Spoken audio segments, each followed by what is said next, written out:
এই জন্য বুজুর্গানে দিন বলেন, আল্লাহর কোন বান্দার দিল যদি আল্লাহর হয়ে যায়, আল্লাহর কোন বান্দা বান্দি যদি তার মালিকের হয়ে যায়, তাহলে আসমানের মালিকের যত মাখলুক আপনি দেখছেন সমস্ত মাখলুক গুলো ওই বান্দার গোলাম হয়ে যায়। আসমানটাও বান্দার গোলামি করে, জমিনটাও বান্দার গোলামি করে, গ্রহ নক্ষত্র সূর্য চন্দ্র সবকিছু বান্দার গোলাম হয়ে যায়। কয়েক নজির, অনেক নজির আছে, সব নজির তো বলার সময় নেই। দুইটা কথা বলি। আমাদের একজন বান্দা ছিলেন যার দিলটা ছিল আল্লাহর, আল্লাহ ছিল যার। আল্লাহ নবীর সাহাবী হযরত ওমর ইবনে খাত্তাব রাদিয়াল্লাহু তাআলা আনহু, নাম শুনছেন? তিনি যখন প্রেসিডেন্ট, এমন সময় মিশরের গভর্নর চিঠি পাঠাইলো, আমিরুল মুমিনিন, মিশরের নীল দরিয়া শুকিয়ে গেছে, মিশরের নীল দরিয়া শুকিয়ে গেছে। মিশরের মানুষের কুসংস্কার হলো তারা প্রতি বৎসর মিশরের নীল দরিয়ায় কুমারী কন্যাকে বলি দেয়। তাদের বিশ্বাস, কুমারী কন্যা বলি না দিলে নীল দরিয়ায় উত্তাল তরঙ্গমালা সৃষ্টি হবে না।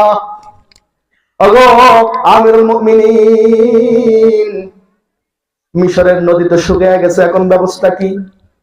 আমিরুল মুমিনিন তখন ঘরে চলে গেলেন।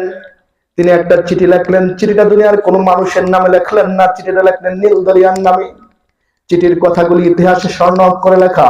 তিনি লিখলেন, আরে নীল দরিয়া, তুই যেই মালিকের অর্ডারে প্রবাহিত হস, আমি সেই মালিকের প্রতিনিধি, তোকে অর্ডার করতেছি, আমার চিঠি পাওয়ার সঙ্গে সঙ্গে তুই উত্তাল তরঙ্গমালা সৃষ্টি করে দিবি। সম্মানিত হাজিরিন,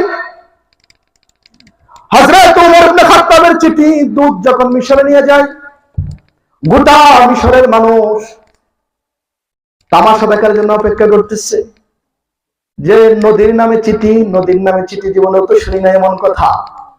গোটা মিশরের মানুষ নদীর কানে দাঁড়ায় গেল। এমন সময় দূত চিঠিটা নিয়ে নীল দরিয়ায় রেখে দিল। চিঠিটা নীল দরিয়ায় রেখে উপরে উঠে আসার আগে আল্লাহর রহমতে নীল দরিয়ায় উত্তাল তরঙ্গমালা সৃষ্টি হয়ে গেল।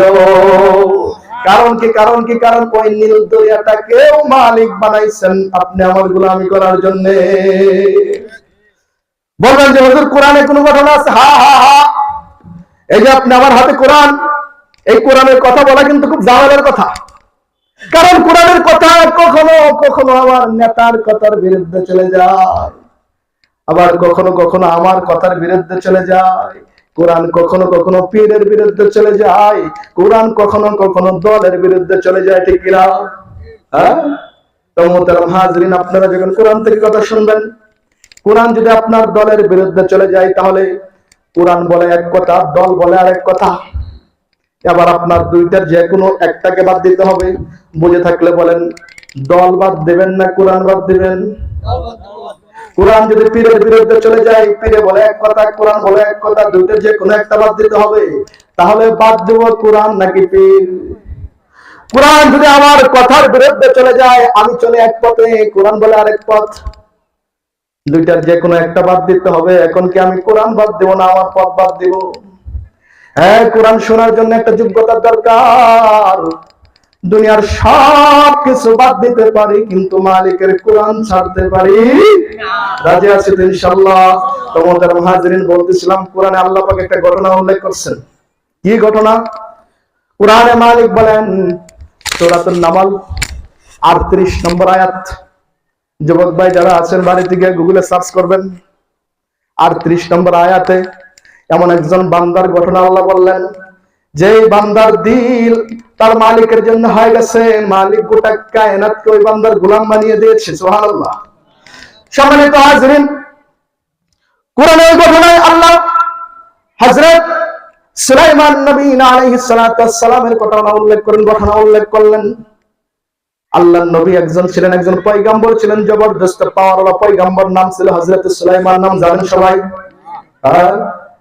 তো সুলাইমান আলাইহিস সালাতু ওয়াস সালাম একদিন সকল জিন এবং ইনসানদেরকে নিয়ে একটা সভা গঠন করলেন, মিটিং গঠন করলেন। মিটিং আল্লাহ নবী সুলাইমান বললেন, আমার এই রাজ্য থেকে 1450 কিলোমিটার দূরে রানী বিলকিসের রাজ্য, সাবা নামক রাজ্য রাজধানী।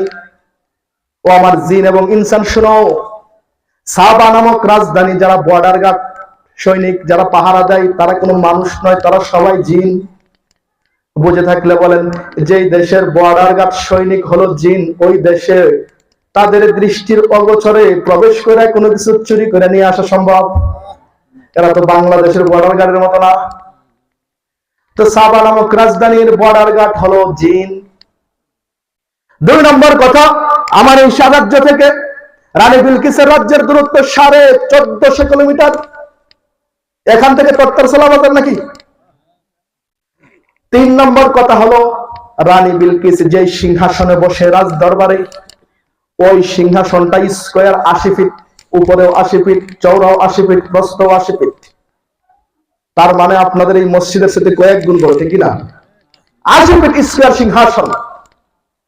আল্লাহ নবী সুলাইমান এবার সভাসদ বর্গ জিন এবং ইনসান সকলকে উদ্দেশ্য করে বললেন, ও জিন আর ইনসান শোনো, রানী বিলকিস আমার কাছে আত্মসমর্পণ করার জন্য আসছে। সে আমার কাছে আসার আগেই 1450 কিলোমিটার দূর থেকে সকল জিন বর্ডার গার্ডের দৃষ্টির অগোচরে 80 ফিট স্কয়ার সিংহাসনটাকে অল্প সময়ের ভিতরে কে আছো এমন যে আমার দরবারে হাজির করে দিবা।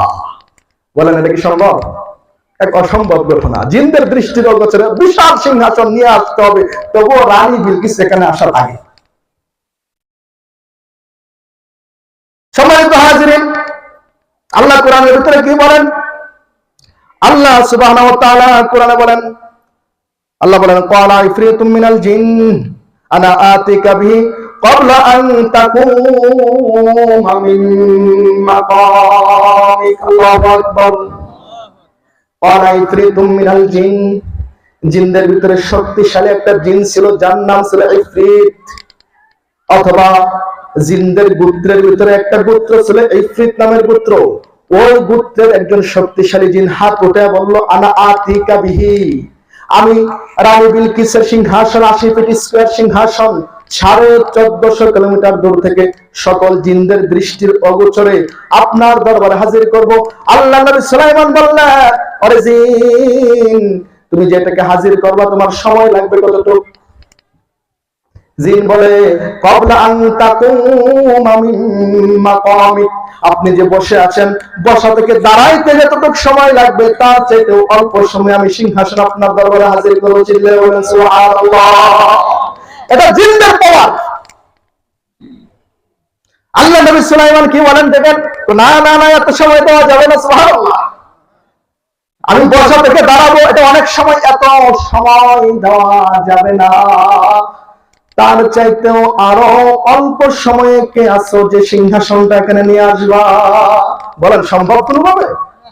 জিনেরা সারেন্ডার করলো, ওগো আল্লাহর নবী, এর চাইতে কম সময়ে জিনদের ভিতরে এমন কোন শক্তিশালী জিন নাই যে উপস্থিত করতে পারে। আবার আল্লাহর নবী ইনসানের ভিতরে তাকে জিজ্ঞেস করলেন, কে আছো? মানুষের ভিতরে জিনেরা পারবে না, মানুষের ভিতরে কেউ আছো? যে কাজ জিনেরা পারে না ওই কাজ মানুষে পারে। আল্লাহ পাক রব্বুল আলামিন বলেন, ওয়ালাল্লাযিনা ইনদাহু ইলমুম মিনাল কিতাব, ওয়ালাল্লাযিনা ইনদাহু ইলমুম মিনাল কিতাব। তখন রাজ দরবারের একেবারে পেছনের সারি একজন কিতাবের জ্ঞান রাখে, যিনি অর্থাৎ তৎকালীন জামানার আসমানি কিতাবের আলেম। আল্লাহ বলেন, ইলমুম মিনাল কিতাব, যার ভিতরে কিতাবের জ্ঞান ছিল, আল্লাহর কিতাবের জ্ঞান ছিল। যার ভিতরে আল্লাহর কিতাবের জ্ঞান থাকে তাকে কি বলি আমরা? আলেম।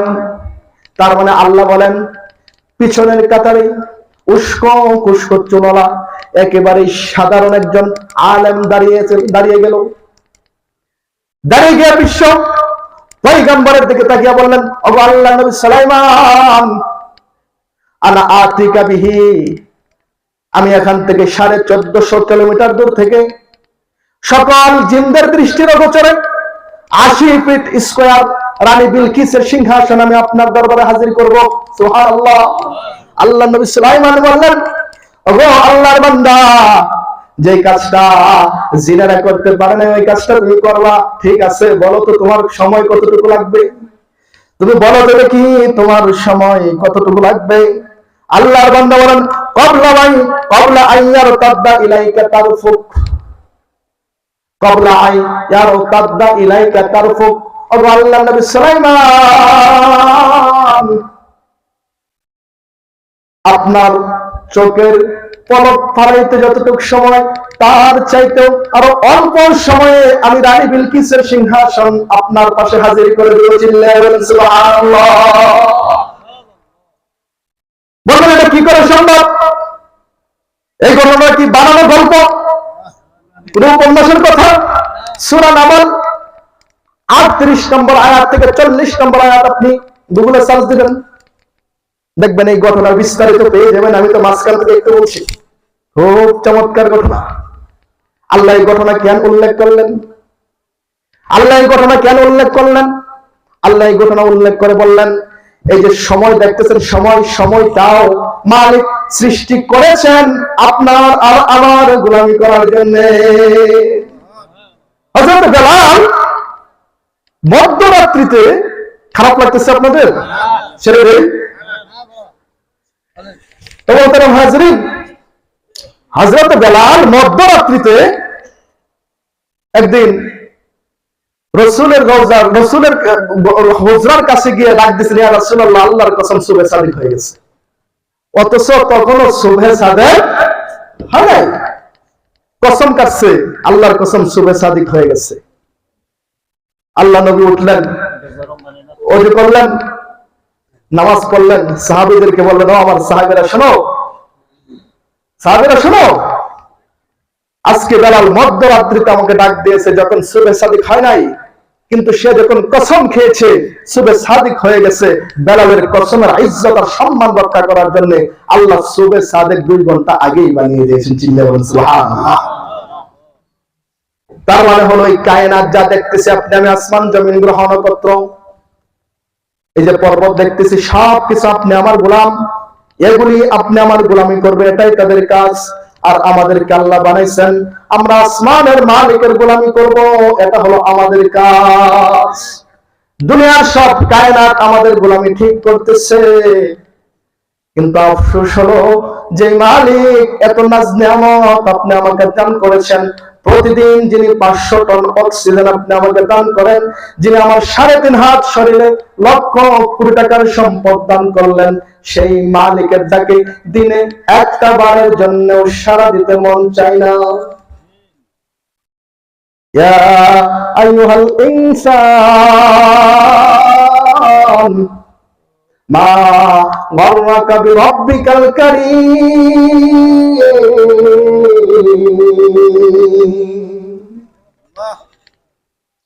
তোমাদেরকে কোন জিনিস মালিকের নাফরমানি করতে বাধ্য করে? কোন জিনিসে? মালিক তোমাদেরকে কি দেয় নাই? কোন জিনিসের অভাব তোমাদের মধ্যে আছে?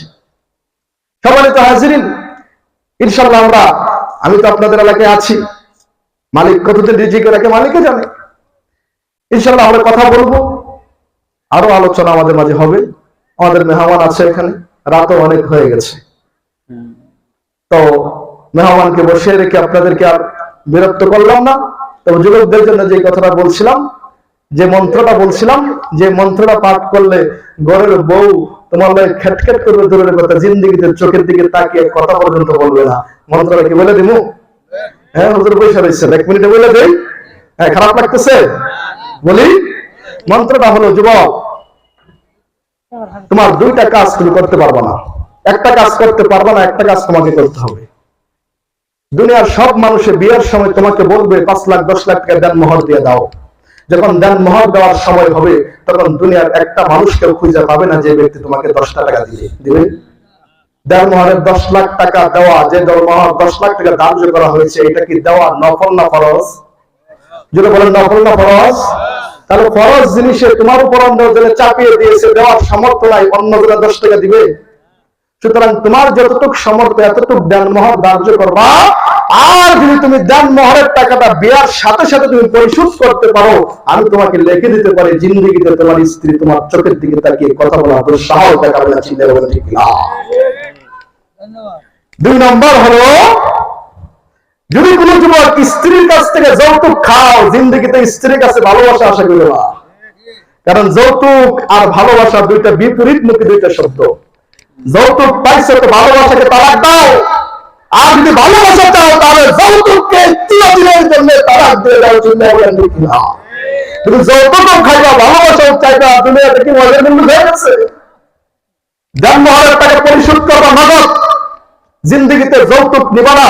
আমি কসম করে তোমাকে বলে দিচ্ছি, তোমার স্ত্রী জিন্দগিতে কোনোদিন তোমার চোখের দিকে তাকিয়ে কথা বলা দুঃসাহস দেখাবে না। বলে থাকলে বলেন কথা ঠিক আছে কিনা?